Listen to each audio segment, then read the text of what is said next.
Hello students, मैं इंदु रानी पटेल आज आपको क्लास 12 रसायन विज्ञान का पहला चैप्टर ठोस अवस्था के बारे में बताऊंगी।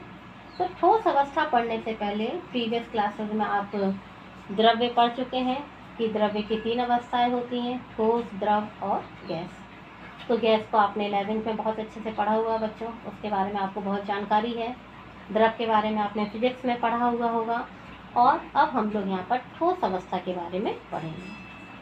तो बच्चों, ठोस अवस्था जानने से पहले हमको ये जानना जरूरी है कि कोई भी पदार्थ का जो अवस्था परिवर्तन होता है वो किस आधार पर होता है, किन फैक्टरों पर होता है। तो जो अवस्था परिवर्तन होता है उसके लिए 2 फैक्टर होते हैं। पहला होता है अंतरा आणविक बल, इंट्रामोलिकुलर फोर्स, और दूसरा होता है ऊष्मीय ऊर्जा। ठीक है, तो कितनी अवयवी अणु के बीच बल कितना है, कितनी ऊर्जा है, उस हिसाब से हम लोग बता सकते हैं कि वो ठोस है या द्रव है या गैस है। लेकिन अब हम लोग यहाँ पर किसकी बात कर रहे हैं? ठोस की बात कर रहे हैं। तो ठोस के जो अवयवी कण हैं उनके बीच में लगने वाला अंतरा आणविक आकर्षण बल का मान बहुत ही ज़्यादा होता है। निम्न ताप पर उसकी ऊष्मीय ऊर्जा कम होती है, जिसके कारण वो अणु, परमाणु या आयन एक दूसरे के बहुत ही पास आ जाते हैं। यानी उनके बीच का जो अंतरा आणविक स्थान है वो बहुत ही कम हो जाता है या नेग्लिजिबल हो जाता है। ठीक है, जिसके कारण ही ठोसों की आकृति, आकार और आयतन निश्चित होते हैं। क्लियर? तो ठोस के बारे में आपको ये जानकारी दी। अब आपको ठोस की परिभाषा भी दे सकते हैं आप इस आधार पे कि ठोस वे पदार्थ होते हैं जिनके अणुओं के बीच लगने वाला अंतरा आणविक आकर्षण बल का मान बहुत ही ज़्यादा होता है और उनके बीच का अंतरा अणुक स्थान बहुत ही कम होता है। ठीक है, अब हम लोग देखते हैं कि जो ठोस के अणु होते हैं, है ना, उनकी ये व्यवस्था होती है ना। तो उसके पहले व्यवस्था या उनकी ज्यामिति देखने से पहले हम ये इसके कुछ सामान्य गुण आपको बताना चाहते हैं। तो पहला गुण तो यही हो गया कि ठोस के बीच में प्रबल अंतरा आणविक आकर्षण बल होता है। नंबर 2 गुण में आप लिख सकते हैं कि इनके बीच में अंतरा आणविक स्थान बहुत ही कम होता है या नगण्य होता है। तीसरे पॉइंट में आप ये देख सकते हैं कि इनके जो मेल्टिंग एंड बॉइलिंग पॉइंट होते हैं बहुत हाई होते हैं। ठीक है, तो ये इसके साधारण गुण हैं। अब हम लोग देखते हैं कि जो ठोस होता है, सॉलिड होता है, त्रिविमीय व्यवस्था में या द्विविमीय व्यवस्था में जो अणुओं का पैटर्न है, अणु, परमाणु, आयन, है ना, ये सारे मिलकर ठोस बनाते हैं। इनका जो पैटर्न होता है, इनकी जो ज्यामितीय संरचना होती है, उसके आधार पर ठोस को 2 भागों में हम लोग बांट सकते हैं। तो कितने प्रकार के ठोस हो सकते हैं? 2 प्रकार के ठोस हो सकते हैं। पहला क्रिस्टलीय ठोस और दूसरा अक्रिस्टलीय ठोस। तो हम इन दोनों में डिफरेंस देखेंगे कि क्रिस्टलीय ठोस क्या होता है और अक्रिस्टलीय ठोस क्या होता है। यहाँ पर हम लोग लिख लेते हैं क्रिस्टलीय ठोस और ये आपके पास हो गया अक्रिस्टलीय ठोस।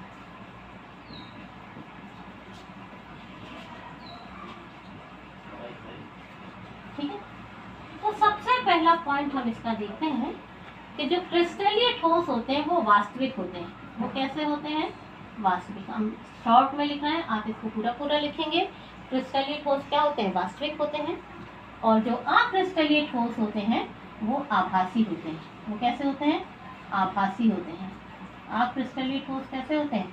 आभासी होते हैं। दूसरा पॉइंट इसका ये है कि जो क्रिस्टलीय ठोस होते हैं इनकी एक निश्चित ज्यामितीय आकृति होती है, निश्चित ज्यामितीय आकृति होती है या संरचना होती है ना, या एक निश्चित पैटर्न होता है कि वो किस निश्चित पैटर्न में, एक रेगुलर पैटर्न में, नियमित पैटर्न में वो अणु या परमाणु व्यवस्थित होते हैं। तो निश्चित पैटर्न होने के कारण ही ये क्या होते हैं? क्रिस्टलीय ठोस होते हैं। जैसे फॉर एग्जाम्पल अगर हम लोग यहाँ पर देखें सोडियम क्लोराइड को, तो सोडियम धनायन, फिर क्लोराइड ऋणायन, देन सोडियम धनायन, क्लोराइड ऋणायन, इस तरीके से ये यहाँ पर क्या रहता है? व्यवस्थित रहता है।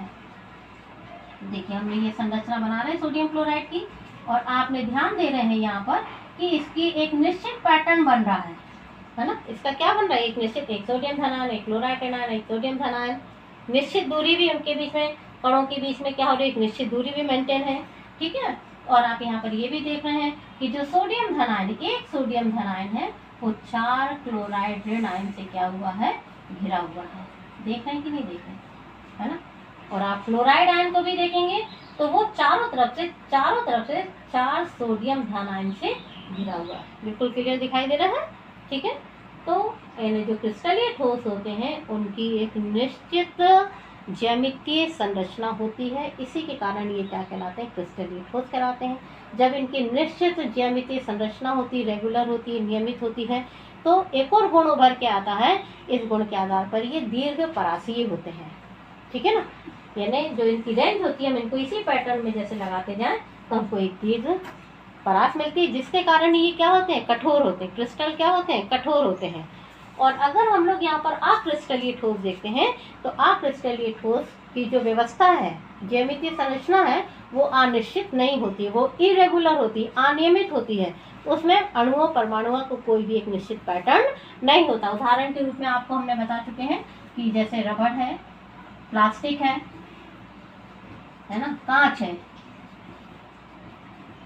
ये सब किसमें आ जाते हैं, अक्रिस्टलीय ठोस में आ जाते हैं। अगर हम इनके किसी एक की भी संरचना देखें तो इनका कोई भी एक निश्चित पैटर्न नहीं होता है, कोई भी एक निश्चित पैटर्न नहीं होता। निश्चित पैटर्न ना होने के कारण इनकी जो एक और फिर वही गुण उभर के आया कि ये जैसे दीर्घ परासीय हो रहे थे, इनकी परास क्या हो गई, लघु हो गई, ये शॉर्ट रेंज के हो जाते हैं। शॉर्ट रेंज होने के कारण ये क्या हो जाते हैं, भंगुर हो जाते हैं। जो अक्रिस्टलीय होते हैं वो क्या होते हैं, सॉफ्ट होते हैं और ये कठोर नहीं होते हैं, ठीक है। तो ये आपको दोनों के गुण समझ में आए, ठीक है। अब इसके बाद जो अगला गुण हम लोग देखते हैं वो किस में, दोनों में डिफरेंस क्या है अगले गुण में, तो वो हम लोग यहाँ पर देख लेते हैं।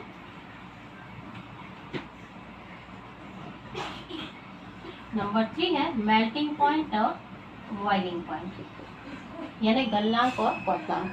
तो जो क्रिस्टलीय ठोस होते हैं इनके गलनांक और क्वथनांक निश्चित होते हैं, अर्थात एक वो निश्चित टेम्परेचर पर आकर वो क्रिस्टल पूरा का पूरा गल जाता है ना, ठीक है, इन्हें शार्प होते हैं। लेकिन अगर हम अक्रिस्टलीय ठोस को देखते हैं तो ये जो होते हैं इनको गलने के लिए इनकी एक तापमान की रेंज होती है, वो उस तापमान रेंज में आके धीरे धीरे क्या होते हैं, पूरे पिघलते हैं। यानी इनका कोई भी निश्चित गलनांक या क्वथनांक नहीं होता है। तापमान की एक रेंज होती है, तापमान की एक परास होती है, ठीक है। फिर इसके बाद हम इसका एक और गुण देखते हैं, उस गुण को हम लोग यहाँ पर क्या बोलते हैं, विदलन। विदलन का मतलब होता है दो भागों में तोड़ना, है ना। विदलन का मतलब क्या होता है, क्लीवेज, टूटना। तो अगर हम क्रिस्टलीय ठोस को किसी शार्प नाइफ से या चाकू से क्या करते हैं, काटते हैं, तो काटने के उपरांत वो आराम से समान रूप से उसकी सतह क्या होती है, बराबर भागों में बढ़ जाती है, ठीक है। लेकिन अगर हम अक्रिस्टलीय ठोस को काटते हैं तो उनकी जो कटी हुई सतह होती है वो समान या बराबर नहीं होती, अनियमित होती है, ठीक है। इसके बाद दोनों में एक और डिफरेंस होता है, वो डिफरेंस कहलाता है दैशिकता। उस गुण को हम लोग क्या बोलते हैं, दैशिकता। ये इंपॉर्टेंट गुण होता है बेटा। दैशिकता का मतलब ये होता है कि इनकी जो पैटर्न है ना, जो पैटर्न है वो किस प्रकार से व्यवस्थित है। तो जो क्रिस्टलीय ठोस होता है वो विषम दैशिक होता है। क्रिस्टलीय ठोस कैसा होता है, विषम दैशिक होता है। अब हम समझाएंगे कैसे विषम दैशिक होता है। और विषम दैशिक होने के कारण इनके भौतिक गुणों में भी क्या होता है, परिवर्तन हो जाता है। और इसी प्रकार जो अक्रिस्टलीय ठोस होता है ये समदैशिक होता है। अक्रिस्टलीय ठोस कैसा होता है, समदैशिक होता है। तो देखिए बच्चों, यहाँ पर अगर हम यहाँ पर ये सोडियम क्लोराइड की संरचना देख रहे हैं यहाँ पर, है ना। तो सोडियम क्लोराइड की जब हम यहाँ पर संरचना देखते हैं तो आप ये देखिए, एक मिनट, तो देखिए अगर हम सीधे सीधे देख रहे हैं, है ना, इस डायरेक्शन से देख रहे हैं, इस डायरेक्शन पे आप देखेंगे एक तरफ सोडियम एक तरफ क्लोरीन। फिर यहाँ पर अगर इस तरफ से देखेंगे एक सोडियम एक क्लोरीन एक सोडियम, ना व्यवस्था थोड़ी अलग अलग दिख रही है। ये थोड़ा भिन्न दिख रहा है, इस कोण से देखने में हमको क्या दिख रहा है, थोड़ा अलग दिख रहा है। लेकिन अगर हम थोड़ी सी अपनी डायरेक्शन चेंज कर लें, अपना एंगल चेंज कर लें, तो आप देखिए अगर हमने कुछ इस तरीके से देखा तो देखिए इस एंगल पे देखा, ये एक एंगल बना है यहाँ पर। इस एंगल पे देखते हैं तो एक तरफ देखिए सारे क्लोराइड के आयन हुए हैं और एक तरफ आपके पास क्या रहता है सोडियम धनायन। यानी भिन्न भिन्न दिशाओं से देखने पर इनके भौतिक गुणों में भी क्या हो जाती है, भिन्नता आ जाती है। जैसे फॉर एग्जाम्पल हम लोग देख सकते हैं अपवर्तनांक, ठीक है। और जो अक्रिस्टलीय ठोस होते हैं वो समदैशिक होते हैं। इनको आप किन्हीं भी दिशाओं से देखेंगे वो हर दिशाओं से वो आपको क्या करते हैं, एक तरीके से एक ही पैटर्न उनका दिखाई देता है, ठीक है। और एक पैटर्न दिखाई होने के कारण उनके गुणों के भौतिक गुणों में भिन्नता भी नहीं दिखाई नहीं देती है। तो ये हम क्रिस्टलीय ठोसों के प्रकार के बारे में पढ़ेंगे और इनको किस आधार पर वर्गीकृत किया गया है ये देखते हैं। तो जो क्रिस्टल होते हैं या जो ठोस होते हैं उनके बीच में अंतराआण्विक बल होता है, उनके अणुओं या परमाणुओं के बीच में बंध होता है। उस बंध पर हम इन क्रिस्टलीय ठोस को कई भागों में विभाजित कर सकते हैं। तो जैसे आप यहाँ पर देख रहे हैं कि जो क्रिस्टलीय ठोस है उसको हमने विभाजित किया है पहले आणविक ठोस में, नंबर 2 पे है आपके पास आयनिक ठोस है, नंबर 3 पे आपके पास धात्विक ठोस है और नंबर 4 पे आपके पास सहसंयोजी ठोस है, ठीक है। तो अब हम आते हैं नंबर 1 पर आणविक ठोस। तो जो आणविक ठोस है अणुओं से मिलकर बना है ना। तो उन अणुओं में किस प्रकार का बंध है, तो उस आधार पे भी आणविक ठोस को 3 प्रकार के क्रिस्टलों में या ठोसों में क्या कर दिया, परिवर्तित कर दिया, वर्गीकृत कर दिया गया। तो पहले नंबर पे हो गया अध्रुवीय ठोस है। तो नाम से जाहिर हो रहा है कि अध्रुवीय ठोस वे होते हैं जिनके बीच में अध्रुवीय सहसंयोजक बंध होता है। जैसे फॉर एग्जाम्पल हम इसका देख सकते हैं, हाइड्रोजन है, क्लोरीन है, ठीक है। ये सब किसके उदाहरण होते हैं, अध्रुवीय ठोस के। नंबर 2 पे होता है आपके पास ध्रुवीय ठोस होता है। ध्रुवीय ठोस में क्या होता है, ध्रुवीय सहसंयोजक बंध होता है। 11th में आपने बंध पढ़े हुए हैं और आपको ध्रुवीय सहसंयोजक बंध बहुत अच्छे से मालूम है। और इसका सबसे अच्छा उदाहरण होता है हाइड्रोजन क्लोराइड। यानी जो हाइड्रोजन क्लोराइड होता है सहसंयोजी बंध बनाते हुए ये ध्रुवीय गुण को प्रदर्शित करता है ना। तो दूसरा ठोस हो जाता है आपके पास ध्रुवीय ठोस। नंबर 3 का ठोस होता है हाइड्रोजन आबंधित ठोस। तो इसका बेस्ट उदाहरण जो है वो पानी है, जल है ना। जल के विभिन्न अणुओं के बीच में हाइड्रोजन बंध उपस्थित होता है ना। ये भी जैसे बर्फ है, बर्फ क्या है, ठोस है, उसकी एक निश्चित ज्यामितीय आकृति है, ठीक है ना। तो वो क्या होते हैं, हाइड्रोजन आबंधित ठोस कहलाते हैं, जिनके अणु या परमाणु के बीच में क्या होता है, हाइड्रोजन बंध उपस्थित होता है। तो इतना क्लियर हुआ बेटा। फिर नंबर दूसरा आपके पास कौन सा बंध होता है, आयनिक बंध है ना। तो जो आयनिक ठोस होते हैं उन अणुओं के बीच में, परमाणु के बीच में आयनिक बंध होता है या विद्युत संयोजी बंध होता है, जिसमें आपके पास अणुओं में या परमाणु के बीच में धनायन और ऋणायन बनते हैं, ठीक है। अगर ठोस अवस्था हम लोग देखते हैं तो धनायन और ऋणायन गति नहीं कर सकते हैं, लेकिन गलित अवस्था में धनायन और ऋणायन गति करने के कारण इनमें से हम विद्युत को क्या कर सकते हैं, प्रवाहित कर सकते हैं। अर्थात जो आयनिक ठोस होते हैं वो गलित अवस्था में विद्युत और ऊष्मा के क्या होते हैं, सुचालक होते हैं। फिर नंबर 3 पे आपके पास धात्विक ठोस है। धात्विक ठोस जितनी भी धातुएं हैं, जैसे आयरन है, एल्यूमिनियम है, कॉपर है, सब आपने देखा हुआ है। इन धातुओं की सतह पे फ्री इलेक्ट्रॉन होते हैं और ये फ्री इलेक्ट्रॉन यानी मुक्त इलेक्ट्रॉन ही क्या करते हैं, होने के कारण तादाद में होते हैं ये इलेक्ट्रॉन होते हैं, और इन मुक्त इलेक्ट्रॉनों के कारण ही धातुएं क्या होती हैं, विद्युत और ऊष्मा की सुचालक होती हैं। और साथ ही साथ धातु होने के कारण ये आकाशवर्धनीय भी होते हैं। फिर नंबर 4 जो आपके पास आता है वो है सहसंयोजी ठोस। तो इसकी हमको एक बहुत बड़ी रेंज मिलती है, सहसंयोजी ठोसों की एक बहुत बड़ी रेंज होती है, ठीक है ना। एक उदाहरण आपको हम बता देते हैं, जैसे फॉर एग्जांपल कार्बन है ना। कार्बन के आपने अपर रूप पढ़े हैं, तो अपर रूप में आपने उसमें जो क्रिस्टलीय होता है उसमें एक आपने हीरा है और एक आपके पास ग्रेफाइट है।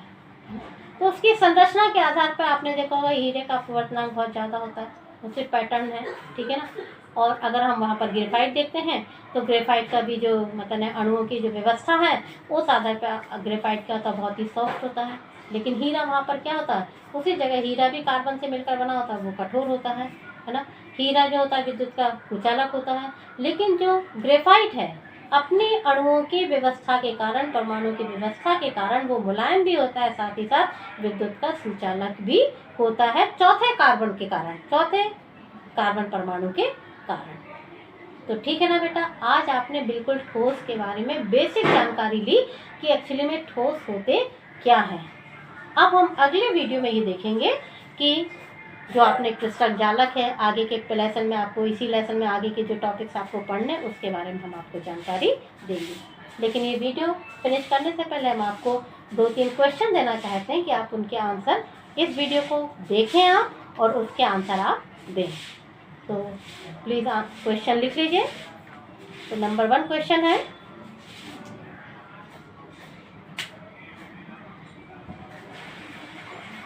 ठोसों की आकृति, आकार और आयतन निश्चित क्यों होता है? ठोसों का आकृति, आकार और आयतन निश्चित होता है क्यों? नंबर 2 क्वेश्चन लिखिए, कांच को अतिशीतित द्रव माना जाता है क्यों? कांच को अतिशीतित द्रव माना जाता है क्यों?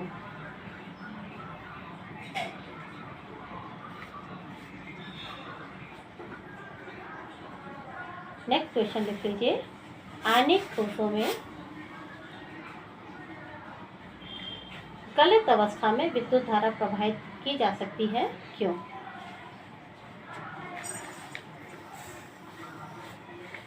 Okay, thank you. आप दोनों